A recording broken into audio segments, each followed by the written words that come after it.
ونستعينه ونستغفره ونؤمن به ونتوكل عليه ونعوذ بالله من شرور أنفسنا ومن سيئات أعمالنا من يهده الله فلا مضل له ومن يضلله فلا هادي له ونشهد أن لا إله إلا الله وحده لا شريك له ونشهد أن سيدنا ومولانا محمدا عبده ورسوله صلى الله تعالى على خير خلقه محمد وعلى آله وأصحابه ومن تبعهم بإحسان إلى يوم القيامة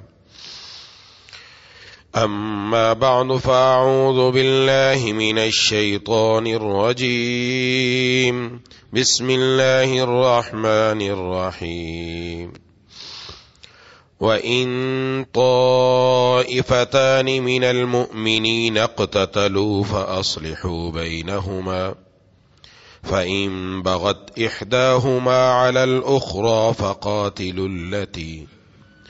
فقاتلوا التي تبغي حتى تفيء إلى أمر الله فإن فاءت فأصلحوا بينهما بالعدل وأقسطوا إن الله يحب المقسطين إنما المؤمنون إخوة فأصلحوا بين أخويكم واتقوا الله لعلكم ترحمون صدق الله العظيم.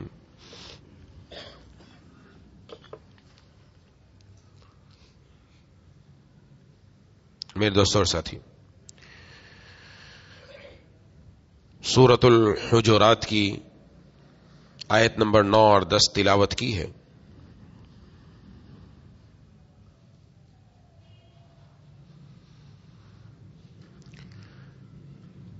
ان آیات میں اللہ تبارک و تعالی نے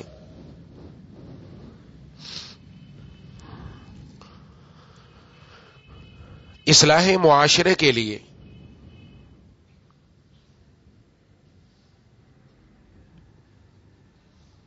ایک اہم اصول بیان فرمایا.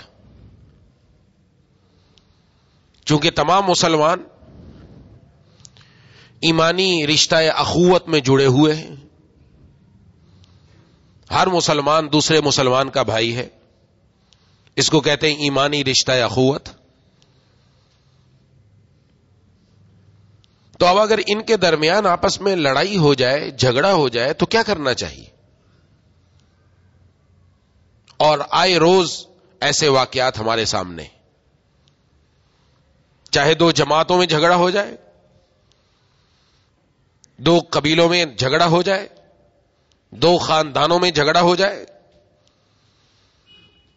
کسی ایک فرد کا دوسرے فرد سے جھگڑا ہو جائے، میاں بیوی کا جھگڑا ہو جائے، کیا کرنا چاہیے؟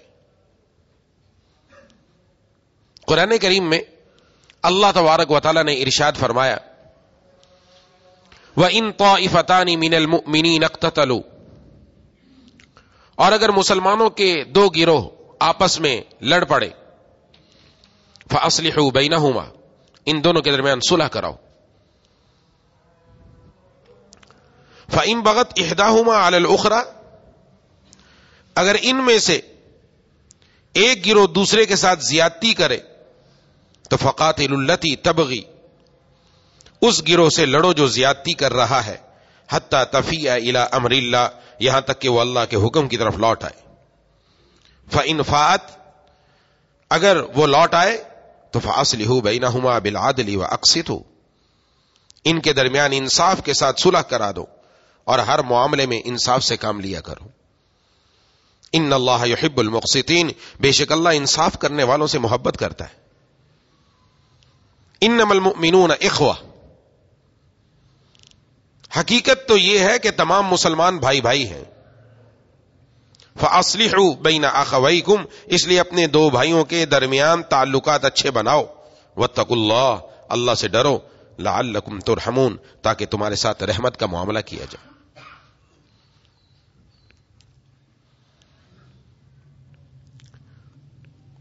سب سے پہلے تو یہ سمجھنا چاہیے کہ قرآن کریم میں اللہ تبارک و تعالی نے یہ ارشاد فرمایا ہے، جب دو گروہ، طائفتین، دو جماعتیں الگ الگ، دو گروہ الگ الگ،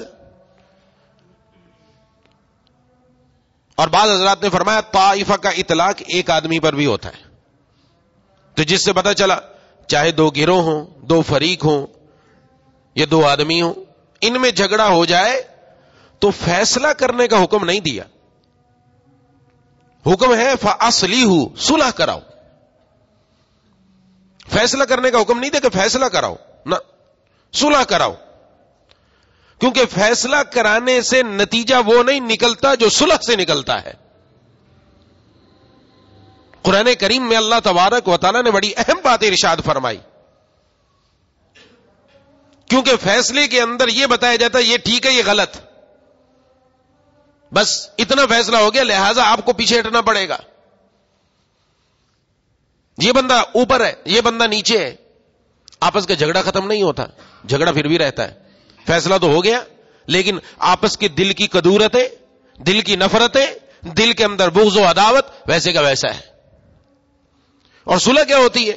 صلح کا مطلب ہوتا ہے کچھ لو اور دو کچھ دو، یہ صلح ہوتی ہے کہ کچھ آپ کو پیچھے ہٹنا پڑے گا، کچھ آپ کو پیچھے ہٹنا پڑے گا، دونوں کو پیچھے ہٹا کر درمیان میں ایک راستہ نکالا جاتا ہے، اس کی برکت سے اللہ نفرت کو محبت میں تبدیل فرما دیتے ہیں۔ صلح کا حکم ہے، عداوت اور دشمنی کو اللہ تعالیٰ دوستی میں تبدیل کرا دیتے ہیں، یہ صلح کی برکت ہوتی ہے، اس لیے حکم دیا گیا صلح کراؤ۔ اور صلح کیسا عمل ہے؟ محبوب کبریا خاتم الانبیاء سرکار دو عالم صلی اللہ علیہ وسلم نے ارشاد فرمایا حضرات صحابہ کرام رضوان اللہ علیہم اجمعین کو، کیا میں تمہیں ایسا عمل نہ بتاؤں جو نفل روزے سے، نفل نماز سے، نفل صدقے سے بھی افضل ہے؟ حضرات صحابہ کرام رضوان اللہ علیہم اجمعین جو ہر وقت ایسے معاملات کے لیے تیار رہتے تھے، وہ حیران رہ گئے ایسا کون سا عمل ہے، کیونکہ نفل روزے کا ان کو پتا ہے اس کا ثواب کیا ہے، صدقے کا ثواب کیا ہے، نماز کا ثواب کیا ہے، یہ سب ان کے علم میں۔ اب کون سی ایسی چیز ہے جو نفلی نماز سے بھی بڑھ کر، نفلی روزے سے بھی بڑھ کر اور نفلی صدقات سے بھی بڑھ کر؟ تو آپ صلی اللہ علیہ وسلم نے ارشاد فرمایا کہ لوگوں کے درمیان صلح کرانا یہ نفلی نماز، نفلی روزے اور نفلی صدقے سے بھی افضل ہے، صلح کرانا۔ خود آپ صلی اللہ علیہ وسلم بھی جھگڑے کو پسند نہیں کرتے، بخاری شریف میں دو قبیلوں کے درمیان آپس میں منازعات اور جھگڑا ہو گیا، جناب نبی کریم صلی اللہ علیہ وسلم نے فرمایا حضرات صحابہ کرام کو ہمیں وہاں لے کر چلو اور ان کے درمیان صلح کرائیں، اور آپ کو حضرات صحابہ کرام رضوان اللہ علیہم اجمعین لے کر چلے گئے، وہاں جا کر آپ نے صلح کرائی۔ آپ کی زندگی میں کبھی نماز نہیں نکلی، لیکن یہ موقع تھا کہ آپ اپنی جگہ کسی دوسرے کو امام مقرر کر کے گئے، انہوں نے جماعت کے ساتھ نماز پڑھی اور آپ نے ان لوگوں کے درمیان صلح کرائی، جس کی وجہ سے آپ کی وہ نماز نکل گئی، جس سے اشارہ کیا گیا، سمجھایا گیا کہ یہ صلح کرانا کتنا اہم کام ہے۔ کیوں؟ اس لیے کہ جھگڑا شیطان کا بڑا پسندیدہ کام ہے، جھگڑا شیطان کو پسند ہے۔ اور آج مصیبت یہ ہے کہ یہاں جھگڑا کراؤ ہمارے ہاں ایک فطرت بنتی چلی جا رہی ہے، فطرت، جھگڑا کراؤ۔ اس کے پاس گئے، اس کی بات سنی، کہا بالکل ٹھیک ہے آپ حق پر ہیں اور آپ کو اینٹ کا جواب پتھر سے دینا چاہیے۔ دوسرے کے پاس گئے، اس کی بات سنی، اس کو بھی کہا آپ بالکل صحیح جا رہے ہو، آپ کو اینٹ کا جواب پتھر سے دینا چاہیے۔ جھگڑا بڑھا رہے ہیں، یہ ہر جگہ ہو رہا ہے، چاہے دو گھرانوں میں جھگڑا ہو، دو خاندانوں میں ہو۔ اور محبوب کبریا خاتم الانبیاء جناب نبی کریم صلی اللہ علیہ وسلم نے کیا ارشاد فرمایا؟ اب تو معاملہ یہاں تک ہے کہ بیوی کو شوہر کے خلاف بھڑکایا، آپ صلی اللہ علیہ وسلم نے کیا ارشاد فرمایا؟ ارشاد فرمایا وہ بندہ جو بیوی کو شوہر کے خلاف بھڑکائے، جو نوکر کو مالک کے خلاف بھڑکائے، وہ ہم میں سے نہیں ہے، وہ ہم میں سے ہی نہیں ہے، وہ جائے، وہ ہمارے ساتھ اس کا تعلق نہیں ہے، ہم مسلمانوں میں سے اس کا تعلق نہیں ہے۔ یہ بھڑکانے والا یہ کل قیامت والے دن اس کو پتا چلے گا کہ اس کو سزا کیا ملنے والی. تو اب تو یہ ارشاد فرما کر گئے, یہاں تو بھڑکانے کی بات ہو رہی, اور یہاں قرآن کہہ رہا بھڑکانے کی بات تو دور چھوڑو, تم نے تو بھڑکانا کیا, وہ بھڑکائی ہوئی آگ کو جا کر بجھانا ہے. صلح کرانی ہے, لہذا ان لوگوں کے ذمے جن کو پتا ہے کہ میرا رکھ رکھاؤ ہے, میری بات لوگ تسلیم کریں گے, اس کو پتا چل جائے کہ کہیں جھگڑا ہے اور میرے جانے سے وہ جھگڑا ختم ہو جائے گا, اس کے ذمے لازم, واجب اور ضروری ہے وہ جا کر صلح کروائے. اس کی ذمہ داری بنتی ہے. یہ نہیں کہ وہ نہ صلح کرائے, کیونکہ معاشرے میں جھگڑے کو پسند نہیں کیا گیا, صلح کرائے جا کر. آج نفلی روزے کی طرف اہتمام ہے, نفلی صدقے کا اہتمام ہے, نفلی نماز کا اہتمام ہے, لیکن جھگڑا ہو رہا ہے, پتہ ہے کہ گھر میں جھگڑا ہے اور میں گھر میں ایسا فرد ہوں, میں اگر درمیان میں آ گیا جھگڑا ختم ہو جائے گا. وہ اس جھگڑے کو ختم کروانے کے لیے تیار نہیں, وہ کہتے لڑتے تو لڑتے رہو. اب ایک طرف بیٹھا ہے, یہ نہ سمجھے کہ یہ بری ذمہ ہے, کل قیامت والے دن اس کی پکڑ ہوگی کہ تمہارے پاس اختیار تھے, تمہارے پاس وہ درجہ تھا کہ جس کی وجہ سے تم لوگوں کے درمیان جھگڑے کو ختم کر سکتے تھے, تم نے نہیں کروایا, شریعت کے اس حکم کو توڑا ہے, پکڑ ہے, معافی نہیں ہے. اس لیے یہ معمولی بات نہیں, اس کو ختم کراؤ. جناب نبی کریم صلی اللہ علیہ وسلم نے اس کو پسند فرمایا, اور یہ جھگڑا ختم کرا دینا, یہ صلح کرا دینا, یہ محبوب عمل ہے, یہ محبوب عمل ہے, اللہ کو بھی پسند ہے, محبوب کبریا خاتم الانبیاء جناب نبی کریم صلی اللہ علیہ وسلم کو بھی پسند ہے. اس لیے کہیں بھی ایسا ہو جائے وہاں آگے بڑھنا چاہیے, جہاں ہے بندے کی حیثیت ہے کہ میں آگے بڑھوں گا, معاملہ ختم ہو جائے گا. بات دونوں کی سن کر, رکھ رکھاؤ والی بات کر کے, تھوڑی سی اس کی بات مانی, تھوڑی سی اس کی بات مانی. ہمارے ہاں مصیبت یہ ہے, جھگڑا ہو جائے تو ہم وہ موقف قائم کرتے ہیں جو انتہائی سخت ہوتا ہے, آخری سیڑھی پر جا کر ہم قدم رکھ دیتے ہیں اور اس سے پیچھے ہٹنے کے لیے تیار نہیں ہوتے. یہ غلط طریقہ ہے, کبھی بھی ایسا موقف قائم نہیں کرنا چاہیے. ہاں ایسا موقف ہو, کچھ لو اور دو کی بنیاد پر بات ہو جائے کہ بتایا جائے جو صلح کرانے والا کہ آپ کی یہ بات غلط ہے, آپ کی یہ بات غلط ہے, یہ اس بات سے پیچھے ہٹو, اس بات پر اتفاق کرو, لہذا گاڑی چل سکتی ہے, اس طرح چلائی جائے. قرآن کریم نے طریقہ بتایا, قرآن کریم نے طریقہ بتایا. میاں بیوی کا آپس میں سب سے گہرا رشتہ یہ ہے. نماز کا طریقہ قرآن میں نہیں بیان کیا گیا, لیکن ان کے اندر جھگڑا ہو جائے, میاں بیوی میں حکم ہے پہلے دونوں گھر میں ہی بات طے کریں, آپس میں صلح کرنے کی کوشش کریں. نہیں ہوتی, ایک بندہ بیوی کی طرف سے, ایک بندہ شوہر کی طرف سے, دونوں آئیں, آ کر بیٹھ کر فیصلہ کریں اور فیصلہ کر کے ان کے درمیان صلح کرائیں. اور صلح کو بہترین کہا گیا ہے, طریقہ بتایا گیا پورا کہ اس طرح کرو, یہ قرآن بتا رہا ہے.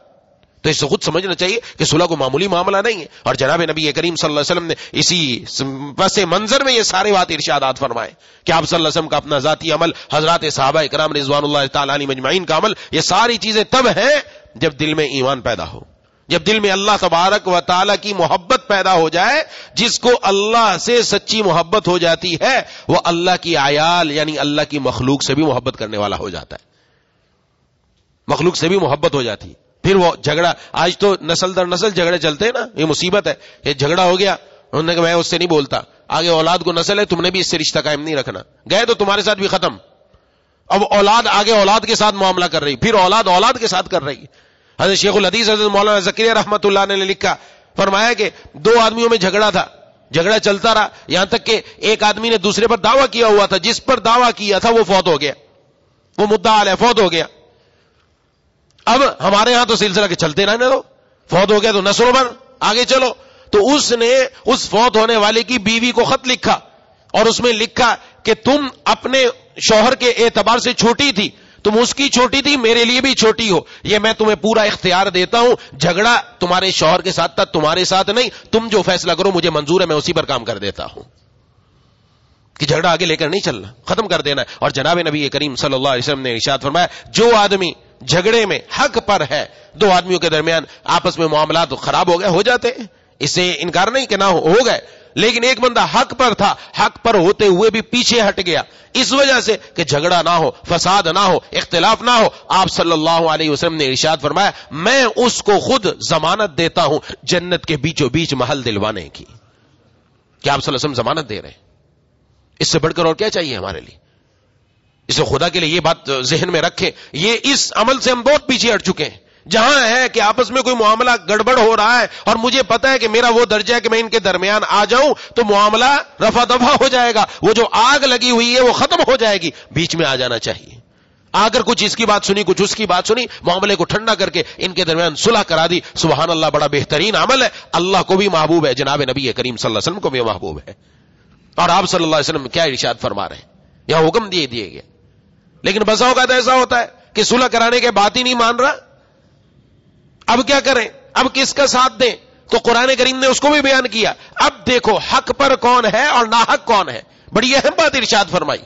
ظالم کون ہے, مظلوم کون ہے. اب یہ دیکھو, یہ نہیں دیکھنا یہ میری برادری کا ہے, یہ میری زبان والا ہے, یہ میرے قبیلے کا ہے, یہ میرے شہر کا ہے, یہ میرا دوست ہے. نہ یہ نہیں دیکھنا. اب کیا دیکھنا ہے؟ اب دیکھنا ہے حق پر کون ہے, ناحق کون ہے, ظالم کون ہے, مظلوم کون ہے. اس لیے فرمایا اب تم نے مظلوم کا ساتھ دینا ہے. یہ حکم ہے قرآن کریم میں واضح طور پر ارشاد فرمایا جا رہا ہے کہ اس کے باوجود فَإِن بَغَتْ إِحْدَاهُمَا عَلَى الْأُخْرَى, اب اگر ایک بغاوت کرتا ہے, بات نہیں مانتا, تو پھر دیکھو ان میں سے کون ظالم ہے کون مظلوم ہے. جو ظالم ہے اس کا ساتھ نہیں دینا, مظلوم کا ساتھ دو, اور مظلوم کا ساتھ دے کر اس ظالم کے خلاف لڑو یہاں تک کہ وہ راہ راست پر آ جائے, یہاں تک کہ وہ شرعی احکام پر آ جائے. تو اب پھر اس کو مزید دھتکارنا نہیں ہے, اب بیٹھ کر انصاف کا فیصلہ کرو. اب انصاف کا فیصلہ کرو. اور انصاف کا مطلب کیا ہے؟ تالی دونوں ہاتھوں سے بجتی ہے. اگر ایک ظالم ہے دوسرا مظلوم ہے, تو مظلوم ہونے کا مطلب یہ نہیں کہ اس نے کوئی غلطی نہیں کی, اس کی بھی کوئی نہ کوئی غلطی ہے. ظالم کی تو زیادہ غلطی ہے, اس کی بھی کوئی نہ کوئی غلطی ہے. تالی دونوں ہاتھوں سے بجتی ہے. شوہر اور بیوی کا جھگڑا یہی نہیں کہ صرف شوہر ہی کی غلطی ہے, بیوی کی بھی غلطی ہوتی ہے. یہی نہیں کہ صرف بیوی ہی کی غلطی ہے, شوہر کی بھی غلطی ہوتی ہے. دونوں کو دیکھ کر انصاف سے فیصلہ کرو. بڑے بہترین عدل کا فرمایا, انصاف سے فیصلہ کرو. اور انصاف سے فیصلہ کرنا یہ بڑا کام ہے. اور انصاف سے فیصلہ جب کرو گے, آپس کے اندر ان کی جو بغاوت ہے, جو سرکشی ہے, جو اختلاف ہے, جو جھگڑا ہے, وہ ختم ہو جائے گا. جو اللہ تبارک و تعالیٰ کو پسند ہے کہ ختم ہو جائے, جناب نبی کریم صلی اللہ علیہ وسلم کو پسند ہے. پہلے بھی عرض کر چکا, شیطان کو پسند ہے جھگڑا کرانا, اس لیے شیطان اپنا تخت وہ سمندر پر لگاتا ہے, اور اس کے چیلے آ کر اس کو رپورٹنگ کرتے ہیں کہ ہم نے آج کیا کیا, آج میں نے کیا کیا, میں نے کیا کیا. ہر کوئی آگے بتاتا ہے, کوئی نماز پڑھنے جا رہا تھا, میں نے اس کے دل میں کوئی اور خیال ڈال دیا, وہ کوئی کام اس کو یاد دلا دیا, وہ اس کام سے نکل گیا, نماز رہ گئی. کوئی روزہ رکھنے کا ارادہ کرتا تھا, میں نے یہ کر دیا, اس نے روزہ ہی نہیں رکھا. کوئی صدقہ کرنے کا ارادہ کرتا تھا, یہ کر دیا, وہ ہو گیا. سارے بتاتے رہتے, سب کو بٹھاتے رہتے کہ ٹھیک ہے ٹھیک ہے ٹھیک ہے. ایک آگے کہتا ہے کہ دو میاں بیوی آپس میں محبت کے ساتھ رہ رہے تھے, میں نے ان دونوں کے درمیان آپس میں جھگڑا کرا دیا, ایسا جھگڑا کرایا کہ طلاق تک نوبت آ گئی, اور دونوں الگ الگ ہو گئے, اپنے اپنے گھروں کو چلے گئے. شیطان کہتا ہے تو ادھر آ, اپنے گلے سے لگاتا ہے, تو کہتا ہے تو صحیح طور پر میرا جانشین اور نائب بننے کا حق رکھتا ہے, تو وہ آدمی جو سب بہترین کام کر کے آیا ہے. جب آپ اندازہ لگائیں تو اس سے سمجھنا چاہیے کہ قرآن کس لہج پر وہ بات کر رہا ہے صلح کی. یہ معمولی بات نہیں ہے. آج گھروں میں یہ مسئلے, گھروں سے نکل کر باہر یہ مسئلے ہیں, آپس میں دوستوں میں یہ مسئلے ہیں, کہیں رشتہ داروں میں یہ مسئلے ہیں. یہ مسئلے بڑھتے ہی جا رہے ہیں, بجائے اس کے کہ ختم ہو, آگے کی طرف جا رہے ہیں. یہ آگے کی طرف بھڑکانے کی بجائے اس کو بجھانے کی جب کوشش کریں گے, انشاءاللہ معاشرے کے اندر امن قائم ہو جائے گا. ہمیں اپنی ذمہ داری پوری کرنی چاہیے. اور اس کے بعد ارشاد فرما دیا گیا کہ مسلمان سارے بھائی ہیں, آپس میں بھائی ہیں. بڑی اہم بات ارشاد میں کہ مسلمان کا مسلمان سے رشتہ یہ ایمانی رشتہ اخوت ہے. ان کا جو رشتہ آپس میں بنا ہوا ہے, اس کی بنیاد مال نہیں ہے, دولت نہیں ہے, خون نہیں ہے. ان کی بنیاد صرف کلمہ لا الہ الا اللہ ہے. اس کی بنیاد پر آپس میں بھائی بھائی ہیں. جب بھائی بھائی ہیں, اس لیے فرمایا اپنے بھائیوں کے درمیان صلح کراؤ اور اللہ تعالی سے ڈرتے رہو تاکہ تم اللہ کی رحمت کے مستحق ہو چکو. اب یہ جو آپس کے اندر ایک اہم حکم بیان کر دیا, اس سے بھی اشارہ کر دیا کہ انسان کا جو دوسرے سے تعلق ہے وہ تعلق ایمانی رشتے کا ہے, وہ تعلق کلمے کے رشتے کا ہے. لہذا اسی کلمے کے رشتے کو جوڑ کر رکھنا ہے جو جناب نبی کریم صلی اللہ علیہ وسلم سمجھا کر گئے. اور عام طور پر انسان کے ساتھ یہ کیفیت آ جاتی ہے, وہاں یہ سوچنا ہے کہ ٹھیک ہے دوسرا آدمی میرے خلاف آ گیا, تو جہاں پر دنیاوی اعتبار سے تعلقات ہے لیکن وہاں میرا ایمانی بھائی ہے. یہ تو عام لوگوں کو حکم ہے کہ جہاں جھگڑا ہو رہا ہے وہاں صلح کراؤ, اور جو خود آدمی جس کے ساتھ یہ معاملہ ہو رہا ہے اس کو بھی حکم ہے کہ تم بھی معاف کر دو. معاف کر دینا اللہ تعالیٰ کو زیادہ پسند ہے. اور محبوب کبریا خاتم الانبیاء سرکار دو عالم صلی اللہ علیہ وسلم نے کر کے دکھایا ہے. یہ آپ صلی اللہ علیہ وسلم کی یہ سنت عموماً بھول جاتے ہیں, باقی سنتیں یاد ہیں, یہ سنت بھول گئے. معاف کرنے کی سنت, ایسی اہم سنت, فتح مکہ کے موقع پر وہ لوگ جو جناب نبی کریم صلی اللہ علیہ وسلم کے خون کے پیاسے, وہ لوگ جو جناب نبی کریم صلی اللہ علیہ وسلم کی جان کے پیچھے پڑنے والے, آپ صلی اللہ علیہ وسلم نے فتح مکہ کے موقع پر جب آپ اپنی پوری صحابہ کرام رضوان اللہ علیہم اجمعین کی جماعت لے کر آئے, جب آپ کے پاس طاقت ہے، جب آپ کے پاس قوت ہے، جب آپ سب کچھ کر سکتے تھے، اس وقت جناب نبی کریم صلی اللہ علیہ وسلم نے عام معافی کا اعلان فرمایا کہ جو بندہ بیت اللہ مسجد حرام کے اندر چلا گیا اس کی بھی معافی، جس نے اپنے گھر کا دروازہ بند کر لیا اس کے لیے بھی معافی، جو ابو سفیان کے گھر پہ چلا گیا اس کے لیے بھی معافی، عام معافی کا آپ صلی اللہ علیہ وسلم نے اعلان فرما دیا۔ یہ کون لوگ تھے؟ یہ وہ لوگ تھے جو خون کے پیاسے تھے، لیکن آپ صلی اللہ علیہ وسلم نے معافی کا اعلان کیا۔ آج جب کسی سے بات کی جائے کہ کیسے معاف کر دوں، اس نے تو ایسا کر دیا، فلاں موقع پر تو یوں کیا تھا، فلاں موقع پر اس نے میرے ساتھ ایسا کیا تو میں بھی اس کے ساتھ ایسا کروں گا۔ نہ، یہ شریعت کا حکم نہیں ہے۔ اس لیے جناب نبی کریم صلی اللہ علیہ وسلم نے ارشاد فرمایا لا تکونوا امعاۃ، ایک دوسرے کے دیکھا دیکھی عمل مت کرو کہ تم یہ کہو کہ اگر یہ میرے ساتھ اچھا سلوک کرے گا تو میں بھی اچھا سلوک کروں گا، اگر یہ میرے ساتھ ظلم کرے گا، برا سلوک کرے گا، میں بھی برا سلوک کروں گا، میں بھی ظلم کروں گا۔ فرمایا نہیں، اگر وہ اچھا سلوک کرے تو تم نے بھی اچھا سلوک کرنا ہے، اگر وہ برا سلوک کرے تو تم نے برا سلوک نہیں کرنا، پھر بھی تم نے اچھا سلوک کرنا ہے۔ یہ ہے اصل مومن ہونے کی نشانی۔ یہاں پتہ چلتا ہے انسان کے ایمان کا، وہ اپنے آپ کو نیچے کیوں دکھا رہا ہے۔ وہ یہ نہ سمجھے کہ میرے پاس قوت ہے، میرے پاس طاقت ہے، میرے پاس عہدہ ہے، میرے پاس منصب ہے، میں بڑا ہوں، میں کیوں نیچے آ جاؤں۔ نہیں، وہ اس لیے نیچے ہو رہا ہے، اللہ کا حکم سامنے آ گیا، جناب نبی کریم صلی اللہ علیہ وسلم کا حکم سامنے آ گیا، ان کے سامنے اپنے آپ کو جس نے آج نیچا کر دیا، اللہ ساری دنیا کی عزتیں اس کو عطا فرما دیں گے۔ یہ دنیا میں بھی عزت والا، آخرت میں بھی عزت والا، کیونکہ اس نے اپنے دل کو، اپنے من کو بڑا نہیں کیا، اس نے اللہ کے حکم کو بڑا کر دیا، اس نے جناب نبی کریم صلی اللہ علیہ وسلم کی حدیث کو بڑا کر دیا کہ آپ کی حدیث میں نے سن رکھی اس لیے میں نیچے ہو گیا۔ جب تک یہ کیفیت پیدا نہیں ہوگی کام نہیں بنے گا۔ آج ہم نے ہر ایک نے اپنی حیثیت قائم کر رکھی ہے کہ میں کیوں پیچھے ہٹوں، میں کیوں پیچھے ہٹوں۔ تو میں جب پیچھے ہٹ گیا، اس سے جہاں جھگڑا ختم ہو رہا ہے، جناب نبی کریم صلی اللہ علیہ وسلم کی طرف سے تحفہ بھی مل رہا ہے کہ ایسے بندے کو ہے پھر بھی اس نے اپنا جھگڑا چھوڑ دیا، میں جنت کے بیچوں بیچ اسے محل دلوانے کی ضمانت دے رہا ہوں۔ اس سے بڑھ کر اور کیا چاہیے اس بندے کے لیے؟ اپنی زندگی کے اندر یہ چیز لے کر آنی ہے۔ جھگڑا کرنا نہیں ہے، نمبر ایک جھگڑا کرنا نہیں، جھگڑا کرنے کا حکم نہیں ہے۔ کہیں موقع مل رہا ہے، کوئی آدمی ہمارے ساتھ جھگڑنا چاہ رہا ہے، وہاں حکم ہے جھگڑنا نہیں ہے، بلکہ عباد الرحمان کی جو صفات بیان کی گئی وہ یہ کہ جب ان سے کوئی جھگڑنا چاہتا ہے، کوئی ایسی بات کرتا ہے کہ جس سے معاملہ خرابی اور فساد کی طرف چلا جائے، تو وہ سلامتی کی بات کہہ کر ایک طرف ہو جاتے ہیں۔ سلامتی کی بات کی ایک طرف، السلام علیکم ورحمۃ اللہ، بس چلے گئے، ہم نہیں بات کرنا چاہتے، ہم اس موضوع پر بات نہیں کرنا چاہتے۔ شیطان تو ابھارتا ہے، لوگ تو برانگیختہ کرتے ہیں کہ تو نے بات کیوں نہیں کی، کرتا نا ہم تیرا ساتھ دیتے، نہیں یہ بات وہی غلط آ جائے گی کہ جناب نبی کریم صلی اللہ علیہ وسلم نے جو ارشاد فرمایا حق کی بنیاد پر ساتھ دینا ہے، آج کس بنیاد پر ساتھ دیا جا رہا ہے؟ یہ میرے قبیلے کا ہے، یہ میرے خاندان کا ہے، یہ میری زبان کا ہے، اس لیے ایک دوسرے کا ساتھ دیتے ہیں۔ یہ ساتھ دینا حالانکہ وہ ظالم بھی ہے تب بھی ساتھ دے رہے ہیں، غلط ہے، ناجائز ہے، اور ظالم کا ساتھ دینے پر ہماری پکڑ ہوگی۔ جناب نبی کریم صلی اللہ علیہ وسلم نے ایک حدیث میں عجیب ارشاد فرمایا انصر اخاک ظالما و مظلوما، اپنے بھائی کی مدد کرو چاہے وہ ظالم ہو یا مظلوم۔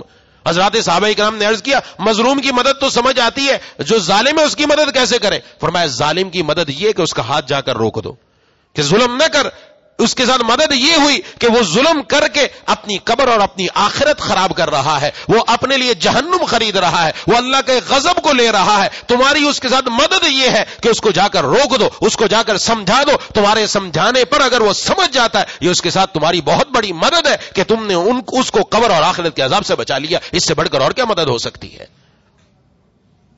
تو اصل تو جھگڑے سے بچنا ہے کہ جھگڑا نہیں ہو، فساد نہیں ہو، میں اپنے آپ کو پیچھا کر دوں، اور جو پیچھا کرے گا اللہ اس کو بہت نوازیں گے، کرم نوازیاں فرمائیں گے۔ میرے مرشد احمد اللہ عارف باللہ مجدد زمانہ حضرت اقدس حضرت مولانا شاہ کی محمد اختر صاحب نور اللہ مرکزہ نے ارشاد فرمایا، حضرت کے پاس ایک آدمی آیا کرتے تھے، حضرت سے تعلق تھا، اپنی آ کر بات پوچھتے، جو حضرت اصلاح فرماتے اس کے مطابق چلتے، کہ جی بھائی کا ساتھ میرا جھگڑا ہو گیا، کس پر؟ وراثت پر، اور وہ قابض ہے، وہ دے نہیں رہا، تو میں چاہتا ہوں کہ میں عدالت کے اندر دعویٰ دائر کر دوں اس کے خلاف تاکہ مجھے میرا حق مل سکے۔ تو حضرت نے فرمایا کہ دعویٰ دائر کر دو گے حق مل جائے گا، لیکن بھائی بھائی کا چہرہ دیکھنا گوارا نہیں کرے گا، آپس میں ہمیشہ کے لیے تضاد ہو جائے گا، جھگڑا ختم نہیں ہوگا، تمہارا جھگڑا آگے باقی رہے گا۔ اور پھر فرمایا جو تمہیں ملنے والا ہے مثلا 25 لاکھ ہے، 35 لاکھ ہے، فرمایا جناب نبی کریم صلی اللہ علیہ وسلم نے ارشاد فرمایا کہ ساری کی ساری دنیا اللہ کے سامنے مچھر کے پر کے برابر بھی حقیقت نہیں رکھتی۔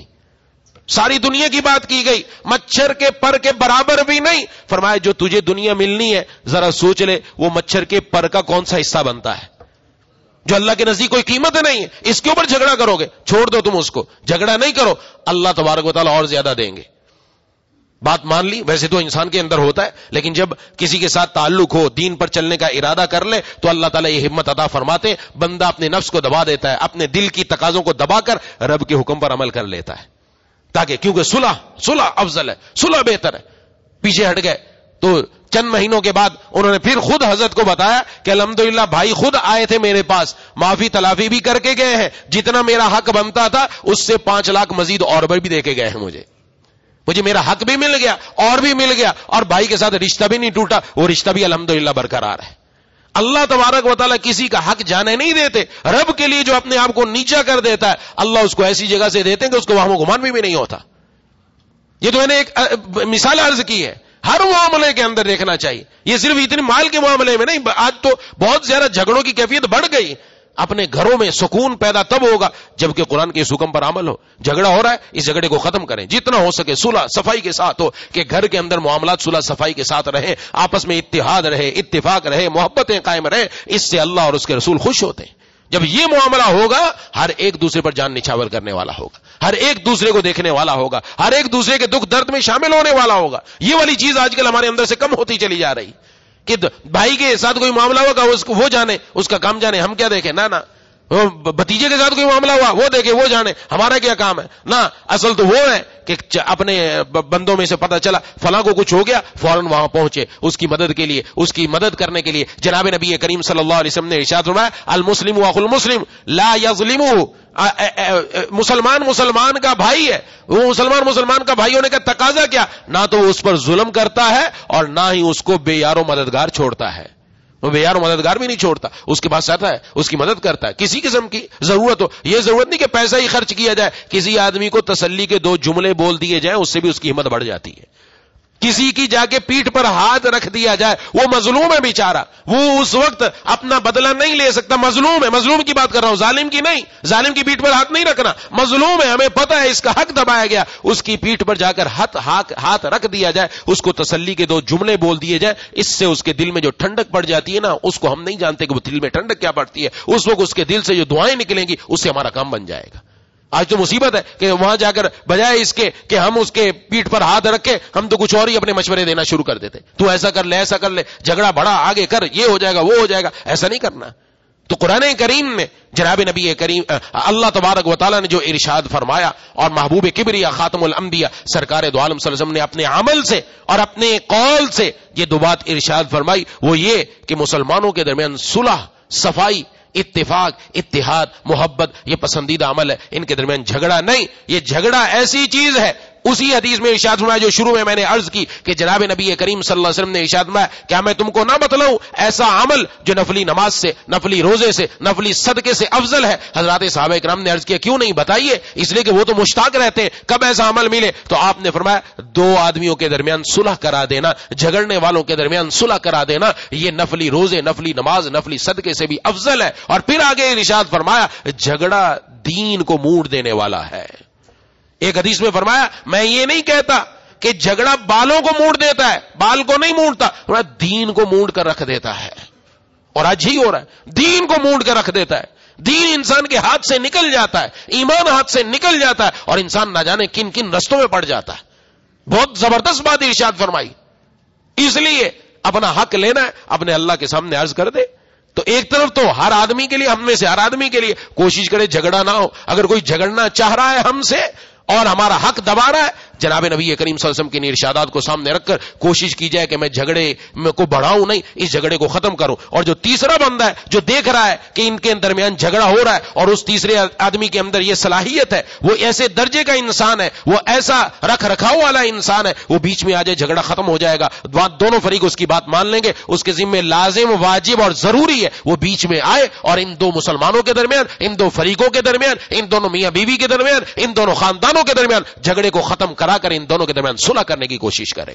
اور صلح کا حکم دیا، فیصلے کا حکم نہیں دیا، کیونکہ فیصلے سے دل بدلتے نہیں ہیں، لیکن صلح وہ چیز ہے جس میں ہر انسان کو کچھ پیچھے ہٹنا پڑتا ہے، کچھ دو اور کچھ لو کی بنیاد پر کام بنتا ہے. وہ جب پیچھے ہٹتا ہے، اس کی برکت سے اللہ تعالیٰ اسی عداوت کو محبت میں تبدیل کر دیتے ہیں، اسی دشمنی کو دوستی میں تبدیل کر دیتے ہیں. آپس کے معاملات ختم ہو جاتے ہیں. جو شریعت چاہتی ہے کہ دلوں میں ان کے کینہ نہ رہے، دلوں میں ان کے بغض نہ رہے، دل صاف ستھرے ہو جائیں گے، آپس میں ایک دوسرے پر شیر و شکر اور ایک دوسرے سے محبت کرنے والے ہو جائیں گے. یہ قرآن کریم نے سورۃ الحجرات کے اندر اصلاح معاشرے کے لیے اب ایک اہم حکم ارشاد فرمایا. آگے پوری ترتیب ہے کہ اب کن کن بنیادوں پر جھگڑے ہوتے ہیں، کون کون سی ایسی بنیادیں جس میں معاشرے میں جھگڑا آ رہا ہے، اس بنیاد کو ختم کرنے پر زور دیا گیا تاکہ معاشرے کے اندر ایک صلح، معاشرے کے اندر ایک اتفاق اور اتحاد کی فضا قائم ہو. خود اندازہ لگا لینا چاہیے یہ سورۃ الحجرات، اس کا آخری پورا رکوع اللہ تعالیٰ نے معاشرت ہی پر نازل کیا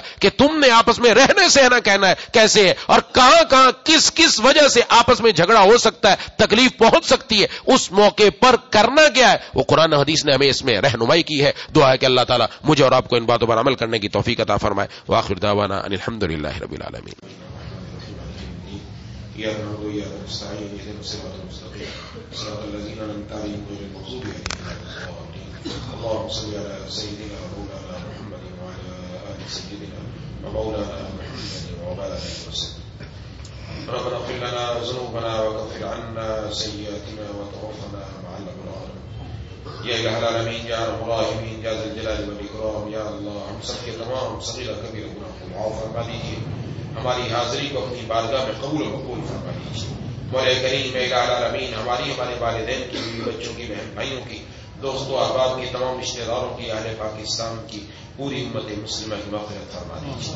یا اللہ جو اہل کفر ہے ان کو اہل ایمان بنا دیجیے، جو اہل ایمان ہے یا اللہ ان کو حیات تقوی نصیب فرما دیجیے، اور جن کو حیات تقوی نصیب ہے ان کو حیات صدیقین کی آخری سرحد تک پہنچا دیجیے.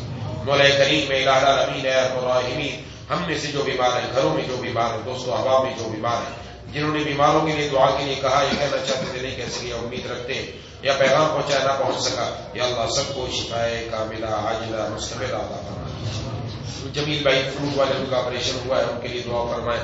نصیر بھائی بھی علیل ہیں، ان کے لیے بھی دعا فرمائیں. سعید بھائی کی والدہ علیل ہیں، ان کے لیے دعا فرمائیں. ہمارے دو ساتھی وہ بھی علیل ہیں، ان کے لیے بھی دعا کریں. اقبال بھائی بھی بیمار ہیں، ان کے لیے بھی دعا کریں. ایک ساتھی نے اپنے گھر والوں کے لیے بھی کہا ہے، یا اللہ سب کو پہلے سے بہتر مکمل صحت نصیب فرما دیجیے. مولا کریم جتنے بھی ہمارے اعزاء و اقربا دنیا سے جا چکے، سب کی قبروں کو نور سے منور فرما کر سب کو جنت الفردوس میں جگہ عطا فرما. بھائی عبد الوحید آرائی صاحب، ان کا انتقال ہو گیا چند دن پہلے. فیروز الدین صاحب کا انتقال ہو گیا، ان کے لیے دعائیں مغفرت کریں. اللہ تعالیٰ ان کے پسماندگان کو صبر جمیل عطا فرمائے. اللہ تبارک و تعالیٰ ان کی آخرت کی منازل آسان فرمائے. اللہ تبارک و تعالیٰ ان کی قبر کو نور سے منور فرمائے اور آخرت میں جنت الفردوس میں جگہ عطا فرمائے. ہم سب کو مرنے سے پہلے موت کی تیاری کی توفیق نصیب فرمائے. یا الہ العالمین، یا ارحم الراحمین، یا ذا الجلال والاکرام، یا اللہ جو جن کے گھر میں پریشانیاں ہیں، رزق کے اعتبار سے پریشانی ہے، یا اللہ ان کا حلال روزگار نہیں ملا ہوا، یا اللہ ان کو حلال روزگار نصیب فرما.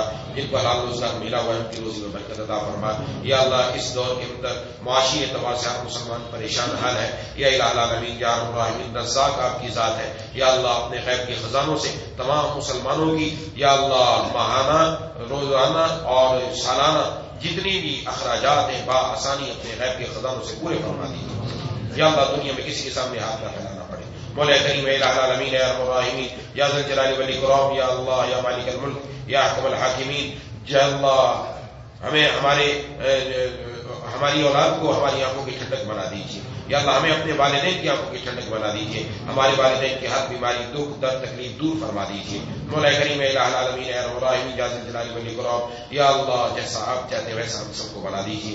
عدنان بھائی کی والدہ بھی علیل ہے، کافی دنوں سے علاج چل رہا ہے. یا الہ العالمین ان کے علاج میں ان کے لیے شفا رکھ دیجیے. مولا کریم الہ العالمین جتنے بیمار ہیں، جو ان کی بیماری کا علاج چل رہا ہے، یا اللہ اسی میں صحت عطا فرما کر ان کو عمر دراز نصیب فرما دیجیے. مولا کریم الہ العالمین، یا ارحم الراحمین نبی بھائی کی والدہ کو بھی مکمل پہلے سے بہتر صحت نصیب فرما دیجیے.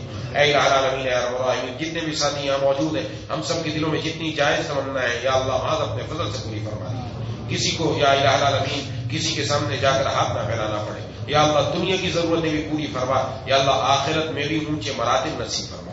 اللہم کل خیر لکل وللمسلمين والمسلمات اللهم ارحم أمة محمد صلى الله عليه وسلم اللهم اغفر لنا وللمؤمنين والمؤمنات والمسلمين والمسلمات ربنا تقبل منا إنك أنت السميع العليم وتب علينا إنك أنت التواب الرحيم صلى الله تعالى على خير خلقه محمد وعلى آله وصحبه أجمعين برحمتك يا أرحم الراحمين آمين يا رب